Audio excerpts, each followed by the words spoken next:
ஒரு சாதாரண assistant director ஆரம்பித்து டைரக்டர் ஆகி ப்ரொடியூசர் ஆகி டிஸ்ட்ரிபியூட்டர் ஆகி ஒரு என்னோட 27 வருஷ வளர்ச்சியில்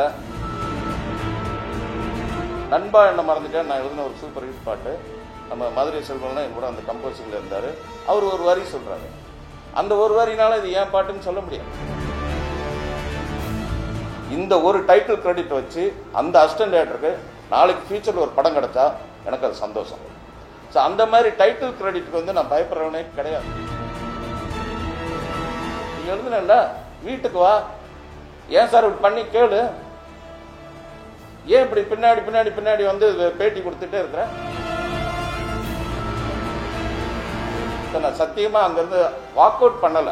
நான் அமைதி காத்து ப்ரொடியூசர் காதல சொல்லிட்டு தான் வந்தேன். சார் தப்பா நினைச்சுக்காங்க, எனக்கு ஒரு மாதிரி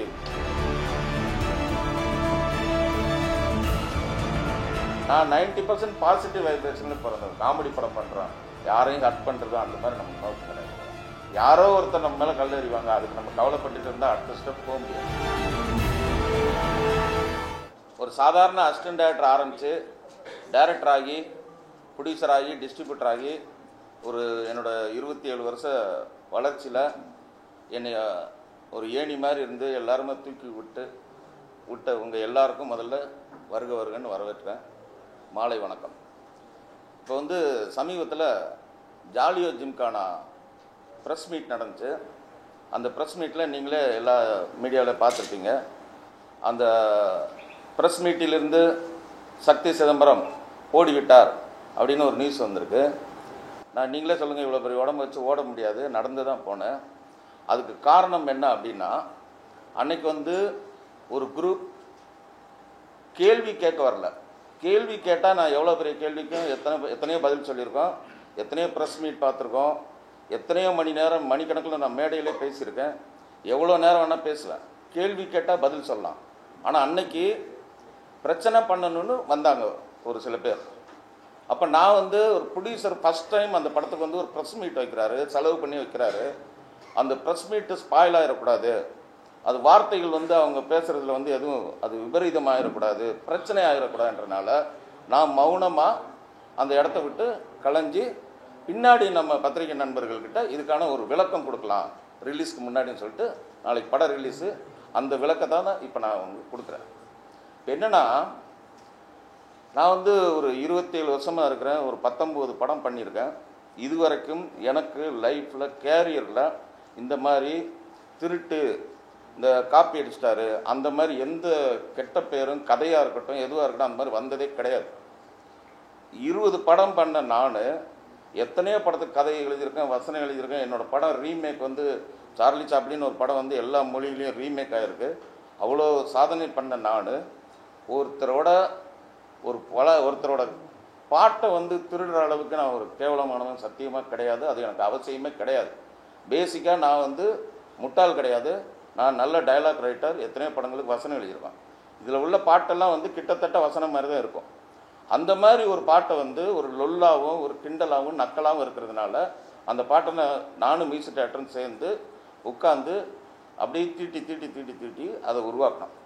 ரெண்டாவது, அவர் வந்து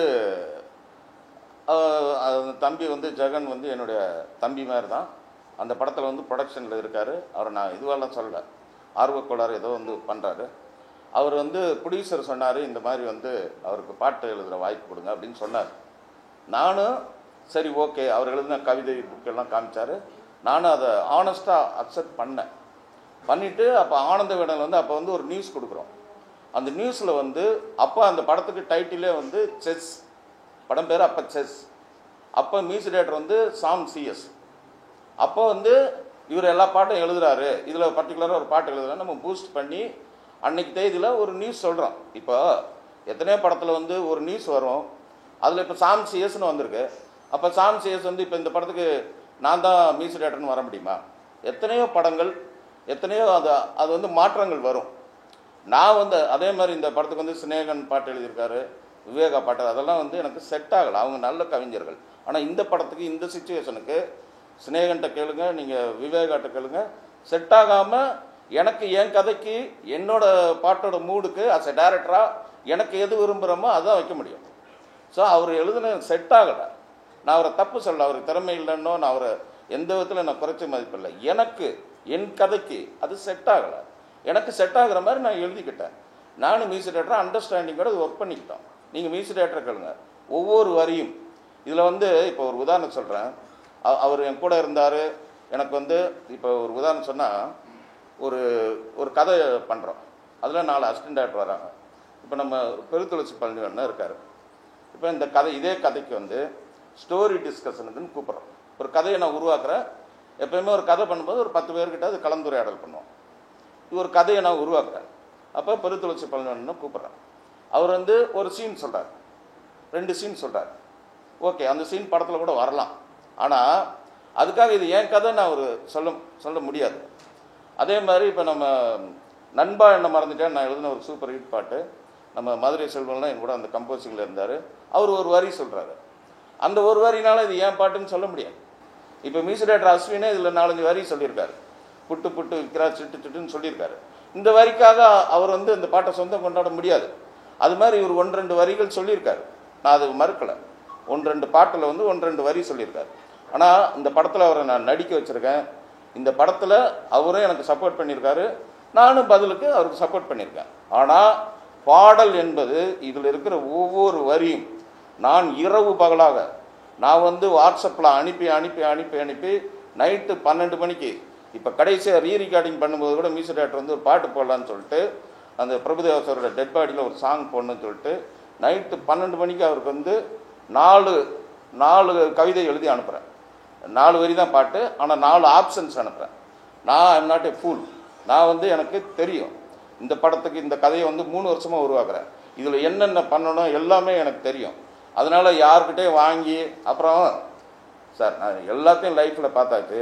ஒரு சின்ன பையனோட லைஃப்பை வந்து அப்படி சுரண்டி அது என் பேர், நான் பேசிக்காக பாடலாசிரியர் கிடையாது, அது என்னோடய ஃபியூச்சரும் அது கிடையாது. நான் டைரக்டர். ஆனால் இந்த படத்துக்கு நான் பாட்டு எழுதியிருக்கேன். அப்போ நான் எழுதின பாட்டுக்கு இன்னொருத்தர், நான் பெற்ற பிள்ளைக்கு இன்னொரு பேர் போட முடியாது. அதுதான் இப்போ பிரச்சனை. ஸோ இந்த படத்தில் இருக்கிற எல்லா பாடல்களும் 4-5 வரிகள் வந்து ஜெகன் எழுதுனது உண்மை. 2 பாட்டில் 4-5 வரி எழுதியிருக்காரு. ஆனால் முழு பாடல்கள் அவர் எழுதலை.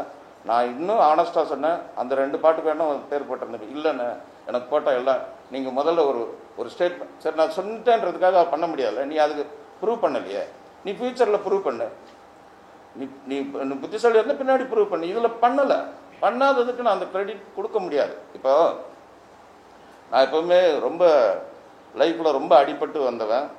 ஏட்டிக்கு போட்டின்னு ஒரு படம், அந்த படத்தில் நான் அசிஸ்டன்ட் டேரக்டராக ஒர்க் பண்ணேன். அந்த சூழ்நிலை காரணமாக என்னோடய டைட்டிலில் வந்து முழு படம் ஒர்க் பண்ணி என் பேர் அசிஸ்டன்ட் டேரக்டர்னே வராதில்ல, நடிகர்கள் பேரில் என் பேர் போட்டாங்க, சின்ன சீன் நடித்தேன்னு சொல்லிட்டு. அதுலேருந்து எனக்கு ஒரு வைராக்கியம்.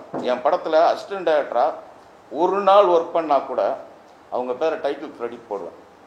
எனக்கு அதில் எந்த மைனஸுமே கிடையாது. ஆனால் இந்த ஒரு டைட்டில் கிரெடிட் வச்சு அந்த அசிஸ்டன்ட் டேரக்டருக்கு நாளைக்கு ஃபியூச்சரில் ஒரு படம் கிடச்சா எனக்கு அது சந்தோஷம். ஸோ அந்த மாதிரி டைட்டில் கிரெடிட்டுக்கு வந்து நான் பயப்படுறவனே கிடையாது. இந்த படத்துலேயே ஆண்டின்னு சொல்லி ஒரு கிரியேட்டிவ் ஹெட், ப்ரொடியூசருக்கு வேண்டிய நண்பர், அவர் வந்து மகாராஷ்டிராவில் இருக்கார். அவர் பேரை போட மறந்துட்டேன். அதுக்கப்புறம் டிசைனருக்கு ஃபோன் பண்ணி, சார் கிரியேட்டிவ் ஹெட் ஆண்டின்னு போடுங்க அப்படின்னு சொன்னேன். இது ஜெகனுக்கு தெரியும். ஸோ ஒருத்தரோட கிரெடிட்டை வந்து நான் எந்த காரணத்தை கொண்டும் அந்த உழைப்புக்கு தகுந்ததை கண்டிப்பாக கொடுத்துருவேன். இந்த படத்தை பொறுத்த வரைக்கும் ஆல் சாங்ஸ் ரிட்டன் பை சக்தி சிதம்பரம். இது என் கூட இருக்கிற பிரபுதேவாவுக்கு தெரியும், என்னோட மியூசிக் டைரக்டருக்கு தெரியும், எல்லாருக்கும் தெரியும். இது ஒரு படம் ஜெயிச்சுன்னா, ஒரு பாட்டு ஜெயிச்சுச்சுன்னா, ஒரு படம் ஜெயிச்சுன்னா இந்த பழுத்த மரத்தில் கல்லடி அடிக்கிற மாதிரி இது என்னதுன்னு சொல்கிறது வந்து இது. அப்புறம் ஒரு சபையில் வந்து ஒரு பேட்டி கொடுக்கறது, என்னென்னமோ பேசிட்டு தெரியுறாப்பா அந்த தம்பி. எனக்கு என்ன பயமாக இருக்குன்னா, அப்புறம் சொல்லியிருக்காரு அவருக்கு தத்தகாரம் கூட தெரியாதுன்றிருக்காரு. எனக்கு 20 படம் பண்ணியிருக்கேன், எத்தனை பாட்டு ஹிட்டு பாட்டு கொடுத்துருக்கேன், ஆசைப்பட்ட எல்லாத்தையும் காசு இருந்தவங்களோ அது டியூனே வேறு. நாங்கள் தான் அது டியூனுக்குள்ளே நானும் தேவாசாரம் கொண்டு வந்து ஒரு புது கவிஞரை வச்சு அது பண்ணோம். தத்தகாரம் எனக்கு தெரியாதுன்னு ஒரு டைரக்டர், இத்தனை படம் பண்ண டைரக்டரை பற்றி சொல்கிறேன். இந்த தம்பியை நாளைக்கு எந்த டைரக்டரு கூப்பிடுவாங்க? எனக்கு வருத்தமாக இருக்குது. எனக்கு நிறைய டேரக்டர் ஃபோன் பண்ணாங்க, டேரக்டர் யூனியன்லேருந்து பண்ணேன். என்ன சக்தி சார் உங்களை பற்றி இந்த மாதிரி சொல்கிறாங்க, விடுங்க சின்ன பையன் ஏதோ சொல்கிறாப்ல அப்படின்னு தான் நான் அது பெருந்தன்மையாக எடுத்துக்கிட்டேன். அவருக்கு தத்தகாரத்தை பற்றி தெரியாது. அப்புறம் எங்கள் ப்ரொடியூசர் வந்து 8 கோடி ரூபாயில் படம் பண்ண சொன்னார், இவர் 15 கோடி ஆக்கிட்டார். அதனால் வந்து அது வந்து இல்லைன்னா படத்தை வந்து அவர் நிறுத்திடுவார். அதனால தான் இப்போ அப்போ சொல்லாமல் ஏன் அப்போ சொல்ல வேண்டியதானே அப்படின்னு கேட்டால், நான் என்ன மெட்ராஸில் தான் இருக்கேன், அமெரிக்காவில் இருக்கேன், வீட்டுக்கு வந்து சட்டையை பிடிச்சி சண்டை போடு, ஏன் மீடியாவில் இப்படி சொல்லிட்டு இருக்கேன்?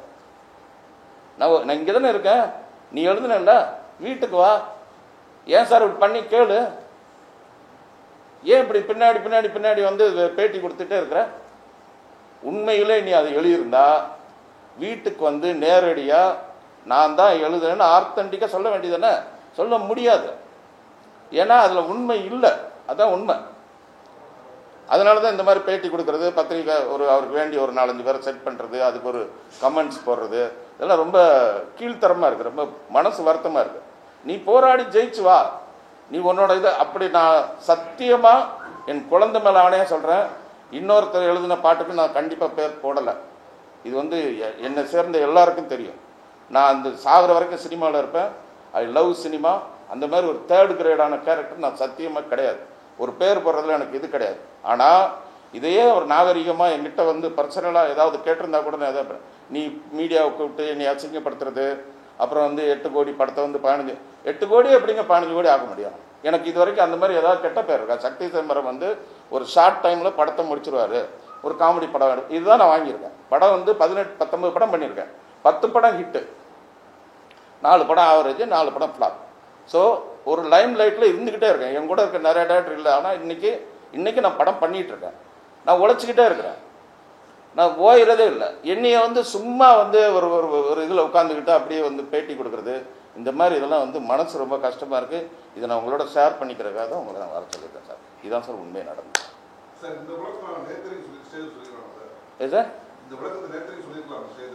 சார் அதான் சார் 4 பேர் வந்து இப்போ நீங்கள் கேட்குறீங்கல்ல, இது நாகரிகமான கேள்வி. அதுக்கு முன்னாடி நான் அங்கே போகிறதுக்கு முன்னாடி ஒரு ரூமில் வச்சு என்கிட்ட நிறைய கேள்வி கேட்டாங்க, அதுக்கு நான் நாகரிகமாக பதில் சொல்கிறேன். அவங்க வந்து நின்னதே ஒரு சத்தம் கொடுத்து, ஒரு சவுண்டு கொடுத்து, ஏதோ பிரச்சனை சார், கேள்வி கேட்கல சார், அவங்க பதில் சொல்கிறாங்க சார். அப்போ நான் என்ன சார், இப்போ நான் விளக்கம் இப்போ நான் கொடுக்குறேன். அதனால தான் நான் அங்கேருந்து வந்தது என்னென்னா, அது வார்த்தை தடிப்பாயிருக்கு சார். அவங்க விட்டால் தகராறு பண்ணுற மூடில் இருந்தாங்க சார். உங்களுக்கு தெரிஞ்சிருக்கும் சார், நீங்கள் அந்த பாடியில் அங்கே கை இப்படி வச்சுட்டு ஒருத்தர் அப்படின்னு சொல்கிறாரு சார். நான் அதுக்கு வரல சார், நான் அதுக்கு வரல, எனக்கு அது நோக்கம் இல்லைல்ல. நான் படம் பண்ணுறேன், நான் தொடர்ந்து படம் பண்ணிகிட்டே இருக்கிறேன், நான் அதுதான் நோக்கம். அதுக்கு அப்படின்னா நான் கொடுத்துருப்பேன் சார். சார் நான் நல்ல மூடில் ஒரு ப்ரொடியூசர் வந்து ப்ரெஸ் மீட் வைக்கிறாரு, படம் 4 நாளில் ரிலீஸ் ஆக போகுது, 3 வருஷம் கழிச்சு என் படம் ரிலீஸ் ஆகுது, ஒரு சந்தோஷமாக ஒரு கல்யாண வீடு மாதிரி இருக்குது சார். அது ஒரு கருமாதி வீடாக ஆக்கக்கூடாதுன்றதுனால தான் சார் நாகரீகமாக அது பெருசாக்க, அது ஒரு மாதிரி கைகலப்பாக இருக்கும், ஒரு கலகலப்பான இடம் கைகலப்பு ஆகக்கூடாதுன்றதுனால தான் நான் அமைதி காத்து மௌனமாக வந்துட்டேன் சார். தயவு செஞ்சு புரிஞ்சுங்க. உங்கள் எல்லாரையும் நான் லவ் பண்ணுறேன், நான் எல்லாரும் எனக்கு நண்பர்கள், சகோதரர்கள் எல்லாமே இதில் இருக்கீங்க சார். நான் சத்தியமாக அங்கேருந்து வாக் அவுட் பண்ணலை, நான் அமைதி காத்து ப்ரொடியூசருக்கு ஆதரவு சொல்லிட்டு தான் வந்தேன் சார். தப்பாக நினச்சிக்காங்க, எனக்கு ஒரு மாதிரி இத்தனை படம் பண்ணிவிட்டு என்னை இப்படி கேட்குறதே எனக்கு வருத்தமாக இருக்குது. கேட்கலாம், கேள்வி கேட்கலாம், என்னை ஒரு மாதிரி ஹராஸ் பண்ணுற மாதிரி, ஒரு ராக்கிங் பண்ணுற மாதிரி ஃபீல் ஆச்சு எனக்கு உண்மையில். அதனால தான் அந்த இடத்த விட்டு நான் மௌனமாக கிளம்பி வந்துட்டேன். ஆனால் 2-3 நாள் இதுக்கு விளக்கம் கொடுக்கணும்னு சொல்லிட்டு அதான் இன்றைக்கி தம்பிகிட்ட சொல்லி நான் எல்லாரையும் சந்தித்து இதுக்கான விளக்கம் கொடுக்குறேன்னு சொல்லி அதுக்கான விளக்கத்தை நான் கொடுத்துட்டேன் சார். சார் தயாரிப்பாளர் வந்து அவருக்கு தெரியும் சார். அப்படி இல்லைன்னா நான் என்ன சொல்கிறேன்னா, அவர் டைட்டில் அவரே மாற்றிருப்பார் சார். அவரோட ஈபி தானே சார் அவர். அப்படி ஒருவேளை அவர் எழுதியிருந்தால் அவர் மாற்றிருப்பார்ல சார். அவருக்கு தெரியும் சார், அவருக்கு தெரியும்ல, அவருக்கு என்னோட திறமை தெரியும்ல சார். இந்த தயாரிப்பாளர் பாம்பேயில் போய் அவர்கிட்ட நான் கதை சொல்கிறேன், நைட்டு 11 மணிக்கு கதை கேட்குறாரு. டயர்டாக வந்து என் ரூமுக்கு வந்து கதை கேட்டேன். பாம்பேயில் போய் தங்கினேன், காலையில் அவர் ஆஃபீஸில் பார்த்தேன். நான் நைட்டு வந்து கதை கேட்குறேன்னு 7 மணிலேருந்து வெயிட் பண்ணி 11 மணிக்கு வந்து என் ரூமில் வந்து கதை கேட்குறாரு, ஒரு 4 நண்பர்களோட. நான் என்னடா நைட்டு 11 மணிக்கு கேட்குறாரு என்னன்னு சொல்லிட்டு ஃபுல் சார்ஜ் இறங்கிடுச்சு. சரின்னு சொல்லி ஃபுல் சார்ஜ் ஏற்றிட்டு திருப்பி 2 மணி நேரம் கதை சொன்னேன் சார். ஃபுல் கதை கேட்டு அவர் விழுந்து விழுந்து சிரிச்சுட்டு அவர் சொன்ன வார்த்தை, சார் இவ்வளோ டயர்டில் நாங்கள் சிரிக்கிறோம், ஆடியன்ஸ் இதே மாதிரி சிரிச்சிட்டாங்கன்னா படம் ஹிட், இந்த படம் நான் எடுக்கிறேன் சார் அப்படின்னு சொன்னார். என் திறமை மேலே அவ்வளோ அசாத்திய நம்பிக்கை. அவர் சொல்லுவார், சார் நீங்கள் இந்த உடம்பை வச்சுட்டு நீங்கள் ஓடுறது ஆடுறது இதெல்லாம் பார்க்கும்போது எனக்கு ரொம்ப மகிழ்ச்சியாக இருக்குது சார். நான் கூட எல்லாம் சக்தி சிதம்பரம் லேசியாக இருப்பேன், பயங்கர ஸ்பீடாக இருக்குங்க சார்னு என்னை வந்து இப்போ நான் இங்கே வர்றதுக்கு முன்னாடி கூட, நாளைக்கு நம்ம தேட்டருக்கு எல்லாம் போகிறோம், என் கூட ரொம்ப என்னை வச்சு அடுத்த படம் பண்ணுவார், ரொம்ப சந்தோஷமான மனநிலையில் இருக்கார் அவர். சார் இந்த படம் தமிழ்நாடு அவரே ரிலீஸ் பண்ணுறார், ஏன்னா படம் அவருக்கு அவ்வளோ பிடிச்சிருக்கு. என்கிட்ட படம் பார்த்துட்டு அவர் சொன்னது, நீங்கள் சொன்னதை விட நல்லா எடுத்துருக்கீங்க சக்தின்னு சொன்னார். நீங்கள் அவர்கிட்ட இது கேட்கலாம்.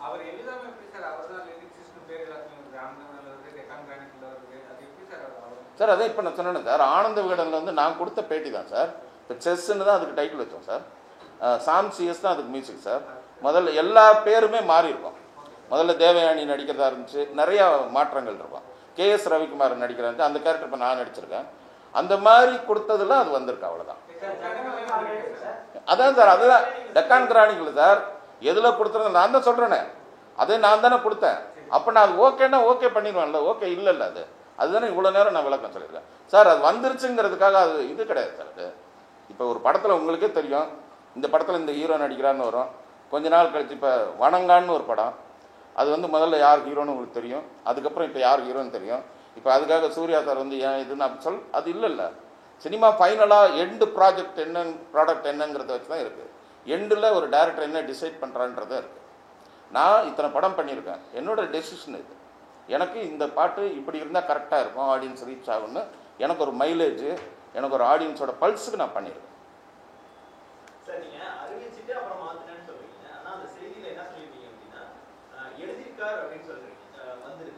அதான் அது அது ஸ்லிப்பில் வர்றதா சார். அது இவ்வளோ அக்யூரேட்டா தலைவா அது உங்க மேல வந்து எந்த குற்றச்சாட்டுமே வந்து இல்லை. ஆனா உங்களுடைய என்னமா கண்ணு படம் சத்யராஜ் வச்சு எடுத்தீங்க இல்லையா, அது வந்து ஆனந்தராஜை வச்சு சபாஷ் பாண்டியா அப்படிங்கிற பேர்ல சமூகவேலுங்கிற இயக்குனர் எடுக்க முயற்சி செஞ்சு 18 நாள் அந்த படம் டிராப் ஆகுது. ஆனா அதே படத்தை கிட்டத்தட்ட ஒரு 2 வருஷம் கழிச்சு அதே கதையை நீங்க எடுத்தீங்கன்னு ஒரு குற்றச்சாட்டு ஏற்கனவே உங்க மேல இருக்கு. அப்படி இருக்கும்போது இப்போ நீங்க சொன்ன வார்த்தைகள் தான் இவர் தான் எழுதியிருக்காரு அப்படின்னு சொல்லிட்டு இப்போ அதையே மாத்துறீங்க. பட் இப்போ சொல்லுங்க கூட பெரிய குற்றச்சாட்டு இல்லை இல்லை சார். அந்த மாதிரி இல்லை இல்லை இல்லை இல்லை இல்லை இல்லை அந்த இல்லை இல்லை தலைவா வரும் ஒரு நிமிஷம் இல்லைண்ணா. அப்படி நான் வந்து அது மாதிரிலாம் வரும். இப்போ இந்த சார்லி சாப்ளின் படம் பண்ண இல்லையா, அது வந்து யாருக்கு மாப்பிள்ளை யாரோன்னு ஒரு படத்துலேருந்து அடித்ததுன்னு சொல்லி வந்துச்சு. யாருக்கு மாப்பிள்ளை யாரோவில் ஒரு 4 சீன் தொடர்ச்சியாக வரும். எல்லா படமுமே ஏதாவது ஒரு ரிசம்லன்ஸ் வரும். அதை எதாவது ப்ரூவ் பண்ணியிருக்காங்களா, சொல்ல தானே செஞ்சாங்க. அது ப்ரூவ்டு அப்படின்னா அதை நிறுத்திருப்பாங்களா சார்? அந்த மாதிரி விமர்சனங்களை நம்ம தாண்டி தான் சார். நீங்கள் அந்த மாதிரியே விமர்சனமே வரல அப்படின்லாம் நான் சொல்கிறேன். ஆமா, இங்கிலீஷ்காரன் கூட கொடுத்து இல்லை சரி.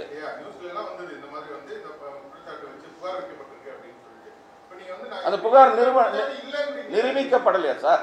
குற்றச்சாட்டு யார் மேலே வேணால் யார் வேணால் கல்லறிங்க, நிரூபிக்கப்பட்டிருக்கான்னு கேட்குறேன்.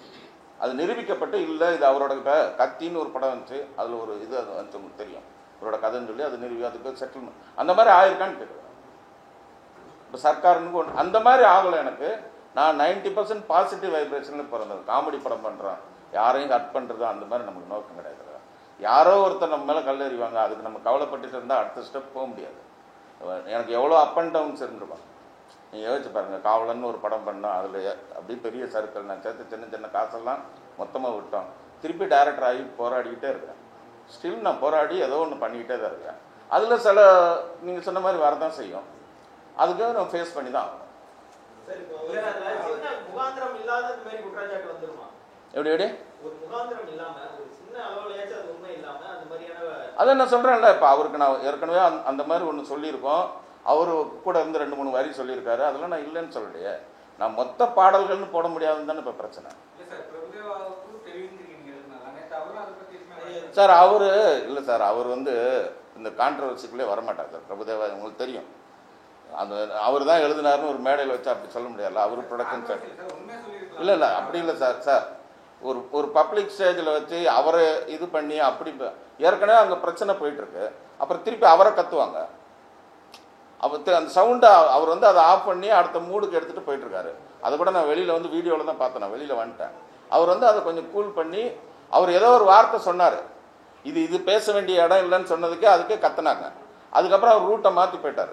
மேக்சிமம் பிரபுதேவா சார் வந்து அந்த அந்த எதுக்கு வம்பு அப்படின்னு தான் பார்ப்பாரு. அப்படி தான் பாடல்கள் அப்படிங்கிறது வந்து ஒரு பாட்டு 2 பேர் எழுதுனா 2 பேர் பேரையும் போடுறது அப்படிங்கிறது தான் வழக்கம், மரபு, அதுதான் ரூல்ஸ். திரையுலகில் அப்படிதான் பயன்படுத்துவாங்க. தமிழ் ஆங்கிலம் கலந்த பாடல்களை தமிழ் பாட்டை வரிகள் எழுதுனவங்க பேரும் ஆங்கில வரிகள் எழுதுனவங்க பேரும். இல்லை ஒரு நிமிஷம், நீங்க வந்து 4 வரி எழுதிருக்காரு, 5 வரி எழுதிருக்காரு இல்லையா? எழுதிருக்காரு, நீங்க வந்துருக்கீங்க. இல்லை இருங்க அண்ணா இருங்க மரபுகிற இதில் வந்து என்ன இருங்க ஒரு நிமிஷம். எனக்கு அது கரெக்டாக இருந்துச்சுன்னா நான் பண்ணியிருப்பேன்ல. இது என்னோட படம் தானே, நான் தானே டேரக்டர். இல்லை இது நீங்கள் வேணும்னே இப்படி பேசுனீங்கன்னா அதுக்கு பதில் இல்லை. இல்லை தலைவா, இப்படி எப்படி வேணாலும் கேள்வி கேட்கலாம். இல்லை இல்லை தலைவா, நான் எப்படி நான் எல்லாமே இல்லை அப்படி அதுக்கு தான் நான் விளக்கம் சொன்னேன். இப்போ அவர் வந்து ஒரு சீன் சொன்னார், அதுக்காக அவர் பேர் போட முடியுமான்னு கேட்டேன். அவ்வளோ டீட்டெயிலாக சொன்னேன். எது அவர்கிட்ட தான் கேட்கணும். அவரோட பிரஸ் மீட்ல எழுதியிருக்காரு. அவரே ஒரு பேட்டியில் சொல்லியிருக்காரு, ஜிஹெச்ல குத்துறாங்க ஊச்சி ஊச்சி, அது வந்து டைரக்டர் அவங்க காலேஜில் எழுதின பாட்டுன்னு அவரே சொல்றாரு. இல்லை அது இப்போ அது இல்லை. நான் வந்து இந்த படத்துக்கு என்ன நியாயமாக டைட்டில் கிரெடிட் கொடுக்கணுமோ அது கொடுத்து என்னோட சார் இந்த படத்தை நம்ம கஷ்டப்பட்டு உருவாக்கி ஒரு பெயரை கொண்டு வந்து நம்ம பண்ணுறோம் சார். இதில் எனக்கு எத்திக்ஸ் இருக்குல்ல சார், நான் என் எத்திக்ஸ் படி நான் கரெக்டாக சொல்கிறேன். நான் இது நான் அப்படின்னா பண்ண மாட்டேன். நான் கண்டிப்பாக இது வரைக்கும் எனக்கு அந்த மாதிரி அந்த வேற ஒருத்தர் எழுதின பாட்டை என் பாட்டுன்னு அந்த மாதிரி அது இதுவே இல்லை சார். அது கொஞ்சம் நம்புங்க ப்ளீஸ்.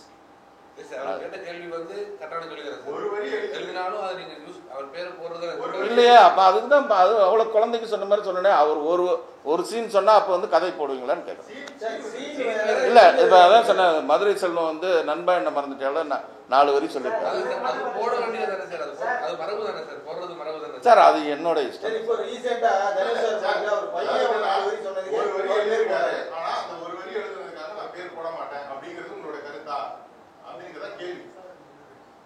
இல்லை சார், இது எனக்கு புரியல சார்.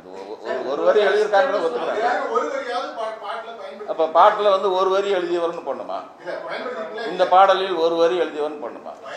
இல்லைங்க, பயன்படுத்துறதுக்கு நான் ஒரு படத்தில் நடிக்க வைக்கிறேன், அவருக்கு அதுக்கு வேற மாதிரி ஒரு பரிகாரம் செய்கிறேன் சார். இந்த படத்தில் பெரிய கேரக்டர் நடிக்க வைக்கிறது, அது கேரியர் பெஸ்ட் கேரியர் நடிக்க வைக்கிறது.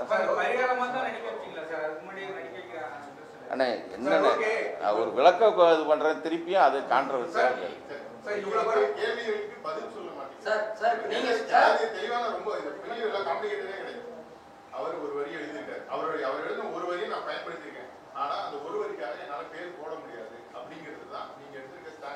ஆமா.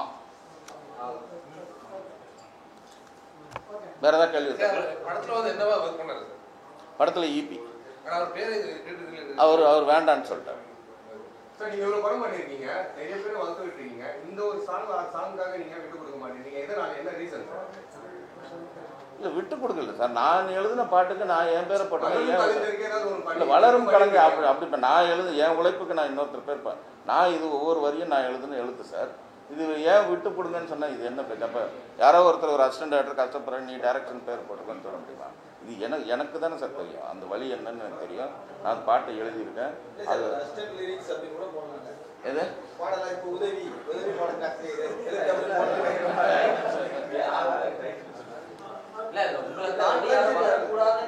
என்னை தாண்டி வர என்னன்னா வணக்கம் அப்படியா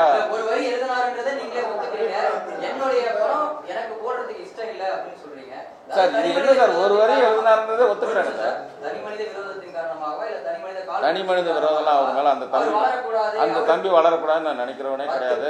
அவர் இல்ல அவர் வளர 10 வரிகள் எழுதின இடத்துல ஒரு வரிகள் எழுதினாலும் அவரும் பாடலாசிரியர் தான் அந்த பாடலுக்கு.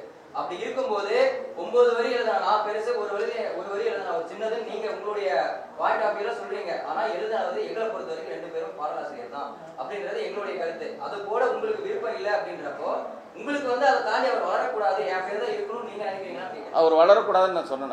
இல்ல கேட்க எனக்கு விருப்பம் இல்ல நீங்களா தான் சொல்றீங்க அவர் வளரக்கூடாதுன்னு. அந்த அவர் இல்ல சார் இல்லங்க, இதனால வளர்றதுன்னு இல்லைங்க. வளர்றதுங்கிறது அவரு சார் வளரக்கூடாதுன்னு நான் அந்த மாதிரி அந்த தம்பி எனக்கு வேண்டியவர், எனக்கு ப்ரொடக்ஷனில் வந்து நிறைய ஹெல்ப் பண்ணியிருக்காரு. நிறைய விஷயத்த நான் அவர் மூலமாக வந்து ப்ரொடியூசர்கிட்ட வந்து இப்படி பண்ண தம்பி, ஒரு டப்பிங் ஆர்டிஸ்ட் கூட ஒருத்தர் முதல்ல ஃபிக்ஸ் பண்ணோம், இது நீ பேசணுன்னு எனக்காக பேசி கொடுத்துருவாரு. நிறைய பண்ணிடுறேன், அண்டர்ஸ்டாண்டிங் இருக்குது. இந்த ஒரு விஷயத்தில் நான் இந்த எல்லா பாடலும் எழுதியிருக்கேன். இந்த படத்தில் சோலர் கிரெடிட் என்னோடதுங்கிறது என்னோட இது அவ்வளோதான்.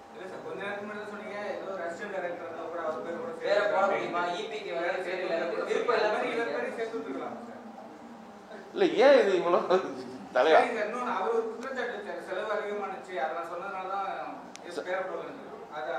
சரி, இப்போ 7 கோடி ரூபா படத்தை வந்து 15 கோடி ரூபா ஆக்குறதுன்றது தலைவர் ஒரு நிமிஷம்.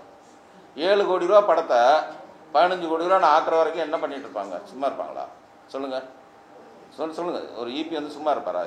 8 கோடி ரூபா நான் எக்ஸ்டெண்ட் பண்ணுற வரைக்கும் 1 லட்ச ரூபா எக்ஸ்ட்ரா போனாலே சினிமாவில் எவ்வளோ கேள்வி இருக்குன்னு தெரியும். ஒரே ஒரு நாள் ஜான் விஜய் வந்து குற்றாலத்தில் ஷூட்டிங்கில் வந்து பயங்கர மழை. ஆக்சுவலி இதில் நிறைய ஆர்டிஸ்ட் 18 ஆர்டிஸ்ட்டு. ஜான் விஜய் வந்து அன்றைக்கி சும்மா உட்கார வேண்டிய சூழ்நிலை ஆயிடுச்சு. ஏன்னா நாங்கள் வெளியில் அவுட்டோரில் எடுக்க வேண்டிய சீனை வந்து அன்றைக்கி காம்ப்ரமைஸ் பண்ணி கொஞ்சம் சீனை மாற்றி இன்டோருக்கும், ஏன்னா மழை பெய்யறதுனால மாற்றிட்டோம். மாற்றுறதுனால சில பேர் சும்மா உட்கார வேண்டியதாச்சு, சில பேர் பேக்கேஜில் வந்துடுறாங்க.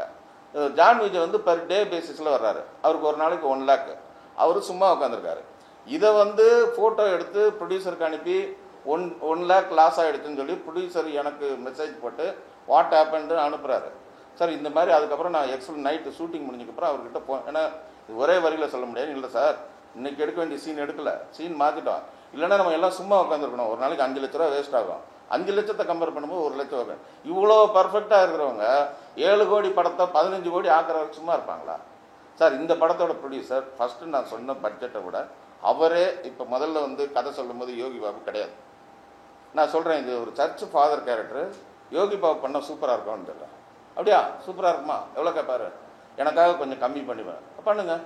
அவருக்கு ஒரே trans India media producer Rajendra Rajan சாருக்கு ஒரே ஆம்பிஷன், இந்த தொழிலில் நான் ஜெயிக்கணும், எனக்கு 1 கோடி 2 கோடி. இதே வார்த்தை அவர் சொல்லியிருக்காரு.